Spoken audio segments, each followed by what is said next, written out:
The sun hung low in the sky, casting golden streaks across the quiet streets of Westwood. Officer Daniel Mitchell leaned back in his patrol car, sipping lukewarm coffee and scanning the intersection ahead. The suburban neighborhood exuded calm, but Mitchell had seen enough to know appearances could be deceiving. He prided himself on being vigilant, even if some called him overly zealous. As he adjusted the volume on his police scanner, a sleek black sedan rolled through a stop sign. Not a complete disregard, but not a proper stop either. His eyes narrowed as he set down his coffee and reached for the switch to activate his sirens. The flashing lights reflected off the car's polished exterior as it pulled over to the side of the road without hesitation. Mitchell's boots hit the pavement with a deliberate thud as he approached the driver's side window. The tinted glass slid down to reveal a woman, elegant, poised, with smooth brown skin that glowed under the sunlight. She wore a tailored blazer and had an air of composure that made Mitchell bristle. "License and registration," he demanded, his tone clipped. "Good afternoon, officer," she said, her voice calm and measured. "May I ask why I was pulled over?" "You failed to make a complete stop at the sign back there," he replied curtly, keeping his gaze fixed on her as she retrieved her documents. Her hands moved deliberately, not hurried, not nervous. "Here you go," she said, handing him her license and registration. Mitchell glanced at the name, Maya Carter. Something about the name tugged at his memory, but he dismissed it. "Where are you headed in such a hurry?" "I wasn't in a hurry," she said, her tone remaining neutral. "I'm heading home." He stared at her, searching for any sign of defiance. Instead, her calmness unnerved him. "Step out of the vehicle," he ordered suddenly. Her eyebrows raised slightly. "Is there a reason for that request? Do I need to repeat myself?" His voice sharpened, and his hand rested on his belt near his holstered weapon. The tension in the air thickened. Maya's expression didn't change, but she exhaled slowly before opening the door and stepping out. She was tall, her posture straight, her gaze level. "Hands on the hood," Mitchell barked. Maya complied, moving with a grace that only irritated him further.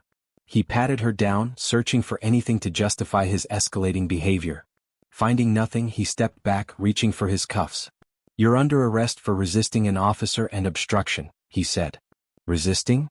Her voice was steady, but her eyes flashed with indignation. "I've done nothing to warrant this." "We'll see about that," he replied, snapping the cuffs onto her wrists. As he led her to his patrol car, she glanced over her shoulder. "You have no idea who you're messing with?" The precinct bustled with the hum of activity. Phones ringing, officers exchanging banter, and the occasional clatter of keys against keyboards. Mitchell strode in, his grip firm on Maya's arm. Heads turned as they entered, some officers pausing mid-conversation to assess the scene. "Another one, Mitch?" Officer Jones quipped, leaning against the counter with a knowing smirk. Mitchell ignored him, guiding Maya toward the booking desk. Her expression remained unreadable, her silence more unsettling than any protest might have been. "Name?" the desk officer asked without looking up from his clipboard. "Maya Carter," she said, her voice cutting through the din. The room seemed to pause for a fraction of a second, the name hanging in the air like an unspoken challenge. Jones, who had been casually watching, frowned. Carter, where have I heard that name?" he muttered to himself, pulling up a search on his computer. Mitchell busied himself with the paperwork, deliberately avoiding Maya's gaze. The desk officer continued the booking process, asking routine questions that Maya answered with crisp precision. Meanwhile, Jones's eyes widened as his search results appeared.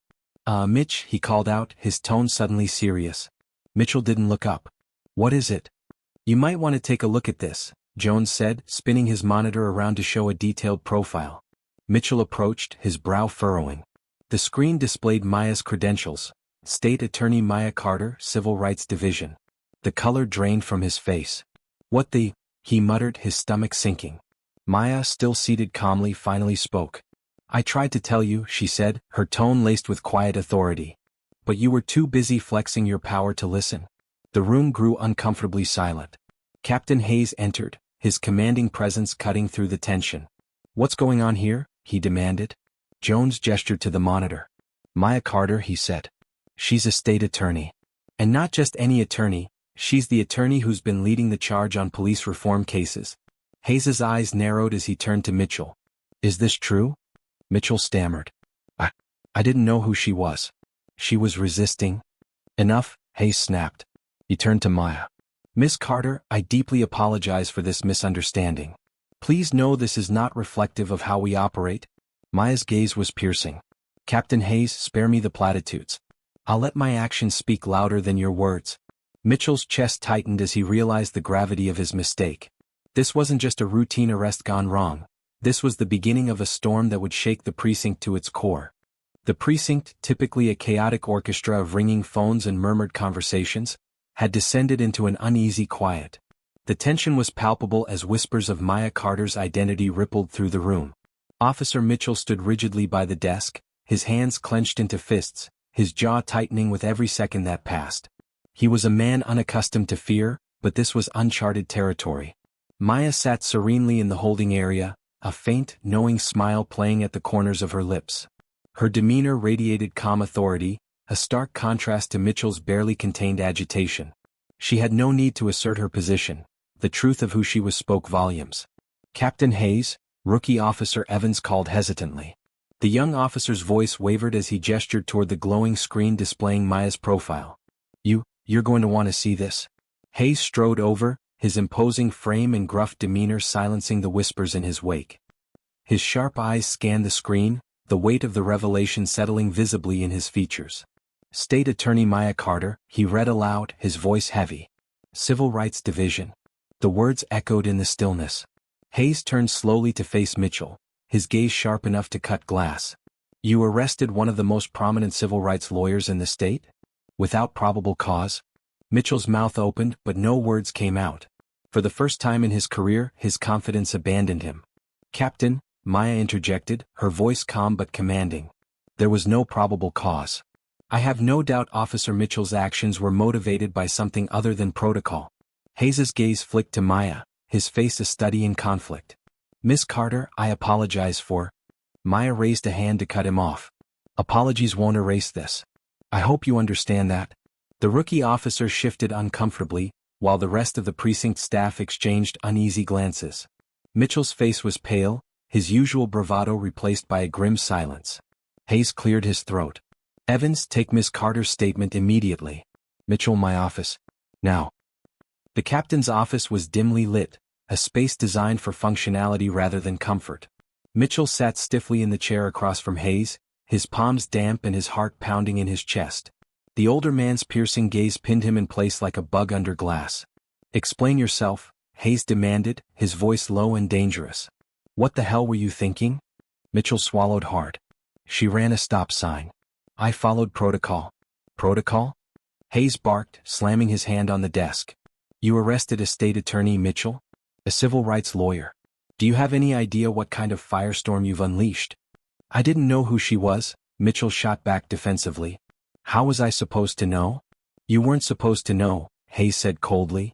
You were supposed to treat her with respect. Instead, you escalated a routine stop into an arrest. Do you realize how this looks? Mitchell's silence was answer enough. Hayes leaned back in his chair, exhaling sharply. Effective immediately, you're on suspension pending an internal investigation, Hayes declared. Mitchell's head snapped up. You're suspending me? What did you think would happen? Hayes snapped. You've made this entire department a target. The media's going to eat us alive, and Carter will make damn sure they do. Mitchell stood abruptly, his fists clenched. This is ridiculous. I was doing my job. Get out of my office, Mitchell, Hayes growled. As Mitchell stormed out, the precinct's chatter grew louder. Officers avoided his gaze, their whispers a harsh reminder of his growing isolation. Meanwhile, Maya sat in a conference room with Evans, calmly recounting the events of the traffic stop. Her words were measured, each detail precise. Evans struggled to keep up, his pen darting across his notepad as she spoke. Miss Carter, he ventured timidly, I'm sorry for what happened. She paused, her eyes softening as she regarded the young officer. Thank you, Officer Evans.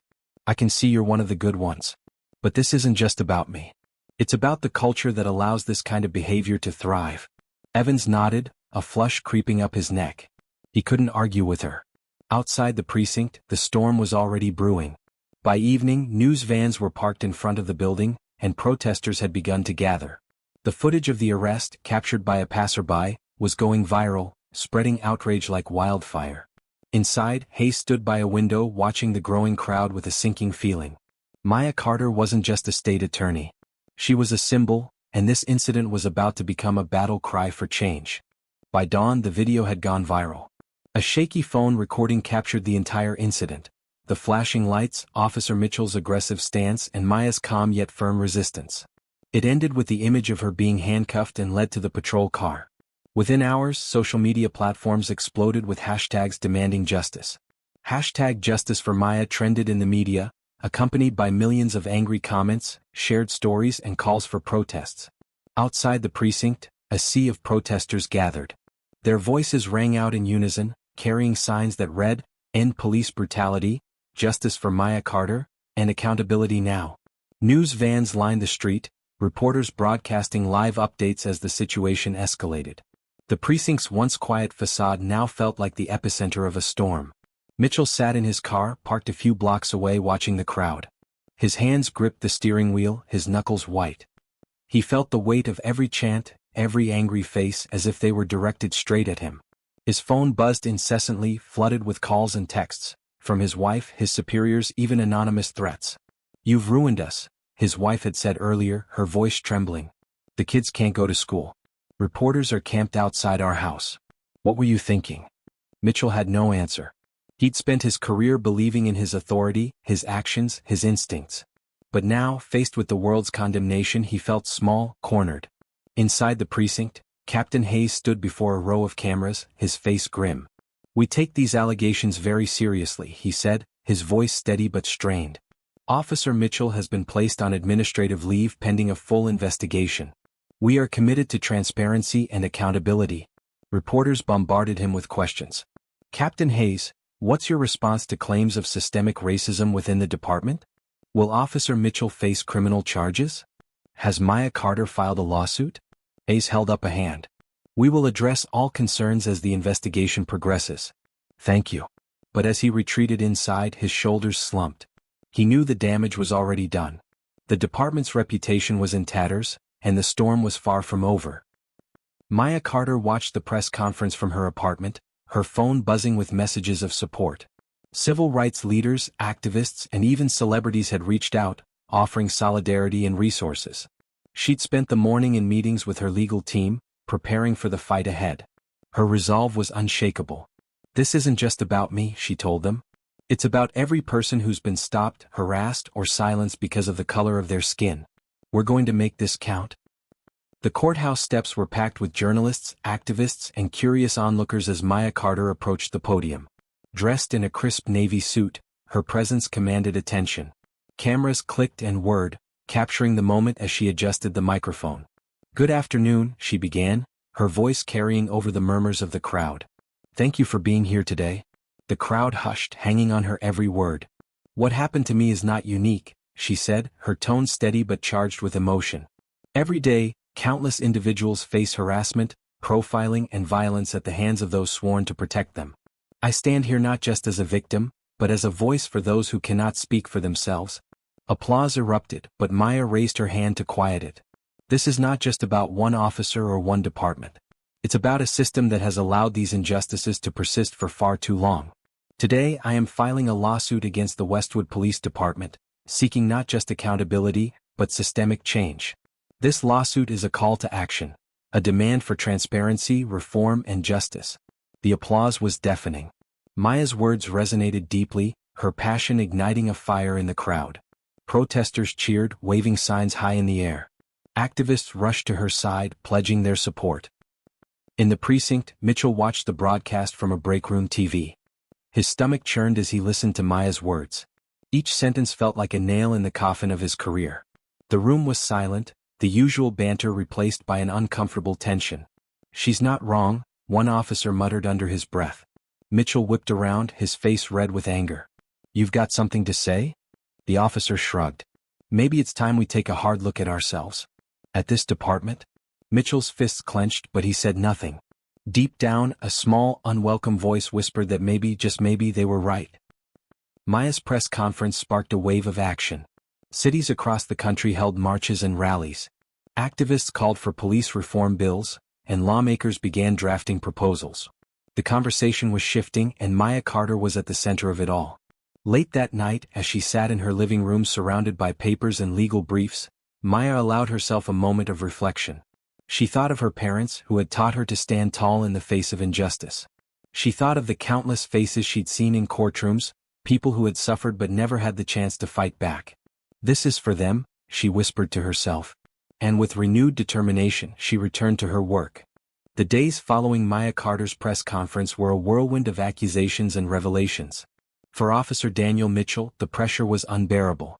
The internal investigation unearthed a troubling history of complaints filed against him, cases that had been conveniently buried or dismissed. Now, every misstep, every instance of misconduct, was under a harsh spotlight. The precinct's atmosphere shifted. Colleagues who once shared drinks and banter with Mitchell now avoided his gaze. Conversations hushed when he entered the room. Even Captain Hayes, who had once vouched for Mitchell's dedication, treated him with a cold detachment. At home the situation was even worse. Mitchell's wife, Susan, barely spoke to him. Their children, once proud of their father's badge, now looked at him with a mix of confusion and shame. The media frenzy had turned their lives upside down. Reporters camped outside their house, cameras flashing anytime someone opened the door. "This is your fault," Susan snapped one evening, her voice trembling with frustration. "You brought this on us. You brought this on yourself." Mitchell's defenses, so carefully constructed over years, began to crumble. He spent his nights replaying the traffic stop in his mind, questioning every decision, every instinct. For the first time he saw himself through the eyes of others, not as a protector but as a symbol of a broken system. One night, unable to sleep, Mitchell ventured into his garage. He opened a dusty box filled with old photos and memorabilia from his early days on the force. Among the pictures was one of him as a rookie, standing proudly beside his training officer. The man in the photo was idealistic, eager to make a difference. Mitchell barely recognized him. Meanwhile, the public's attention shifted to the broader implications of the case. Former victims of Mitchell's discriminatory actions came forward, sharing their stories with the media. Each account painted a damning picture of a man who had abused his power for years. The department's attempts to distance itself from Mitchell only fueled the public's anger. At the height of the backlash, a former colleague of Mitchell's gave an anonymous interview to a local news station. "We all knew what he was like," the officer admitted. "But the culture here? It's one of silence. You don't speak out.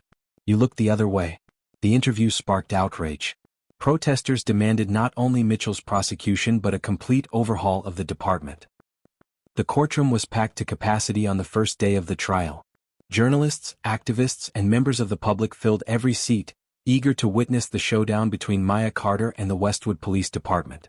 The atmosphere crackled with anticipation as the judge called the court to order.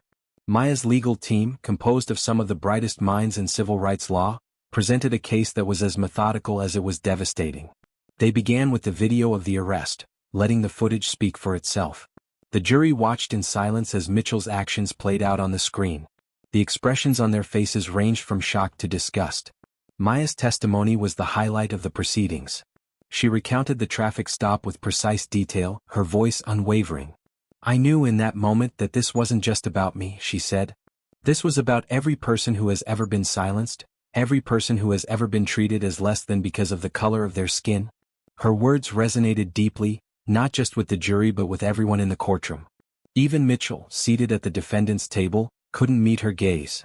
The defense's strategy was to paint the arrest as a misunderstanding, an unfortunate but unintentional mistake. They argued that Mitchell had acted within the bounds of his authority, citing his years of service and lack of serious disciplinary action. But their arguments fell flat against the mountain of evidence presented by Maya's team. Witness after witness took the stand, sharing stories of Mitchell's misconduct. Each testimony reinforced the narrative that he was not an isolated bad apple but a symptom of a larger problem within the department. The turning point came when an internal memo from the precinct was introduced as evidence. The memo, written years earlier, detailed concerns about Mitchell's behavior. If left unchecked, this officer's actions could lead to significant liability for the department, it read. The jury's reaction was palpable. As the trial progressed, public interest only grew. Protests outside the courthouse swelled, with activists chanting for justice and reform. Maya's unwavering determination became a rallying point for the movement.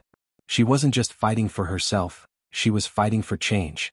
On the final day of the trial, both sides delivered their closing arguments. The defense pleaded for leniency, emphasizing Mitchell's years of service and his alleged remorse. Maya's lead attorney, however, delivered a powerful rebuttal. "This case is not just about one man," she said. "It's about a system that has allowed men like him to operate unchecked. It's about ensuring that no one else has to endure what Miss Carter endured. This is our chance to say enough is enough." The courtroom fell silent as the jury was dismissed to deliberate. Hours passed, each moment stretching endlessly. Finally the jury returned, their expressions solemn.